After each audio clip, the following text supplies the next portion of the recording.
हाँ। तो हमने चिकन बिरयानी खाई, वो आई होगी 360-370 रुपये की। फिर वो कहती घर छोड़ाओ, महा यार 370 रुपये लगे हैं, मग वसूलता करूँगा।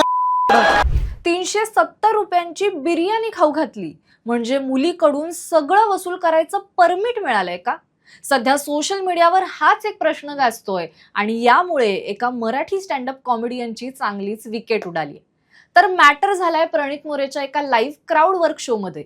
एका शो मध्ये प्रणितने एका नमुन्याला विचारलं, बाबा तुझा डेटिंगचा अनुभव काय आहे? आता तो बठ्ठा सुरूच झाला।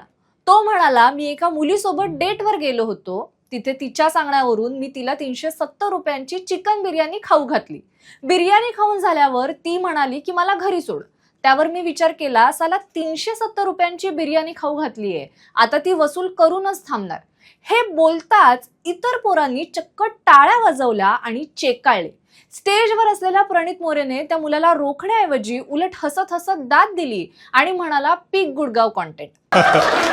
पीक गुडगाव कॉन्टेंट। म्हणजे तो या घाणेरड्या प्रकाराला तिथे विनोद म्हणून सेलिब्रेट करत होता। हा व्हिडिओ जसा सोशल मीडियावर आला तसा फेमिनिस्टचा पारा चढला। यात एंट्री झाली उर्फी जावेदची। उर्फीने हा व्हिडिओ शेअर करत थेट लिहिलं, पुन्हा एकदा पुरुष जातीने आपली औकात दाखवली आणि सगळेजण त्यावर हसतायत, असं करून कूल वाटतं का?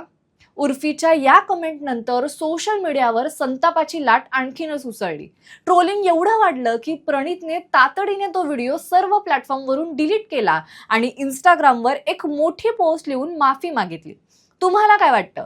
त्या मुलाचं बोलणं आणि प्रणितचं त्यावर हसणं योग्य होतं का?